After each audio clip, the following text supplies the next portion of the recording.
Hey guys, welcome to Rosie's Dessert Spot. In this tutorial we'll be making a fun fondant pillow style cake with a drip top tier. You'll need a 4-inch cake and a 6-inch cake, two of those actually. For my 4-inch I have a base board the same size as the cake. I've cut both of my cakes in half and now I'm stacking them all together with a little bit of vanilla buttercream in between. I'll have a recipe linked in the eye icon above for you guys on how to make that buttercream.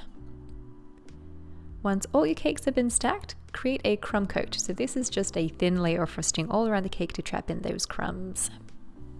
Smooth out your frosting with a bench scraper, fill in any pockets as you go and then bring the lip of frosting to the middle. Once it's all nice and neat, pop it into the freezer for about 10 minutes or the fridge for 20 minutes to half an hour. Once it's nice and firm, grab some more of that buttercream and then tint it whatever color you like. I've used navy blue by Chef Master, and I'm creating a second layer of frosting all around the cake and repeating. So I'm smoothing down, filling in any pockets as I go. When I'm happy with the finish of the sides, I'll bring that lip of frosting towards the middle and then back into the freezer for 20 minutes just until it firms up really nicely on the outside. In the meantime, you can build your bottom tier. These are two 6-inch cakes that I've used cut in half and all stacked together to form a 4-layer cake. You could use regular vanilla buttercream or the colored one if you have that on hand. Totally up to you. It does give the cake a bit more of an interesting effect when you cut it open. Because I'm covering this in fondant, I want to make sure that the base is all completely covered in ganache. So you want to create a crumb coat with dark chocolate ganache, let it set, and then go on with a final coat with ganache again. The recipe for this will be listed in the eye icon for you guys or in the description box as well. Bringing that lip of frosting towards the middle and then into the fridge for about half an hour to an hour if you can. Let it firm up nicely. Just before you take the cake out of the fridge, you want to roll out your fondant to about 3 or so millimeters in thickness. I've used cornstarch to make sure that it doesn't stick to my countertop.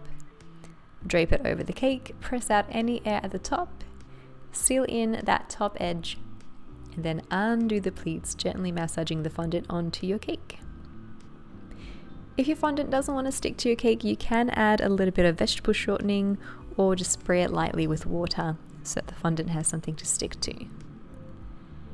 Trim off the excess and then take 2 fondant smoothers and dance them all around the cake, just smoothing it out. You can clap them together at the very top edge to create nice sharp edges. In video this only takes a few seconds, but in real life I spend about 15 to 20 minutes on this step here. When it's nice and sharp and you're happy with the finish, you can place it to the side. If you're not in a totally humid country, you can pop it into your fridge if you can, otherwise room temp is good too. For the decorations, these are the pillows that I'm using on the cake. I've taken a half sphere chocolate mold, I've draped a rectangular piece of fondant over the top, and I've marked it 5 centimeters wide by 8 centimeters long. I fold it in half upwards, and then on either side of that half, I fold it again to create an M. Give it a good pinch, trim off any excess, and then place a little bit of water onto your cake with a brush. Take your pillows and then just give them a little pinch and push onto the cake. So they're basically being stuck by those pinched edges onto the cake. Arrange them one next to the other so that the sides are touching. And then for the next row, you'll want to plant one in between 2 of the previous, so they're kind of staggered as they come up. This way you get the most coverage and you can't really see the cake in between.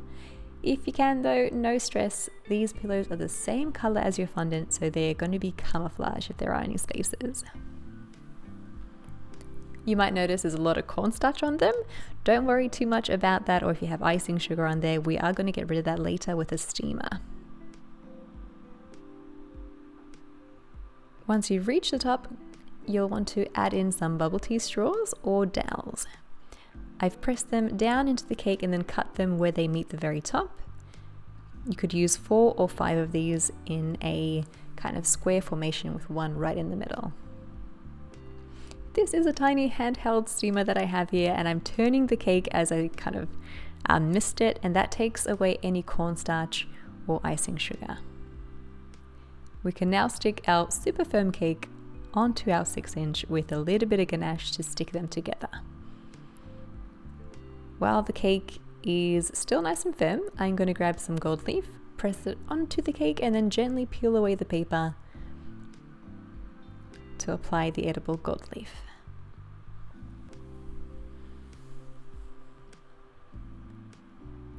The next step here is I added a drip. This is just white chocolate ganache that's been colored burgundy, just like the bottom tier. And that's the gel food color again. You can skip this step, I just felt like I wanted to tie that color in there somehow as well. Add in any decorations on the top. You could go with some macarons, maybe some Ferrero Rochers for that gold, tie it all in. I just stuck with some pretty burgundy flowers. For the base, to cover up where each pillow meets, I've added some of that ganache to stick on my gold dust covered Maltesers. You could use a Rollcomb gold dust, that's usually 100% edible, but definitely try to find a 100% edible brand. And that's it. That is how you create a really fun, elegant pillow effect on a cake. If you like to make this look even more delicate, I recommend using the smaller half sphere mold. And that way you have tinier pillows on here. They'll be a lot closer together and just look maybe even more elegant. Totally up to you. Give it a go, let me know how you go, and share photos with me if you like. Hashtag Rosie's Dessert Spot so I can see your awesome creations too. And that's it. Thanks for tuning in, and we'll catch you again in the next one.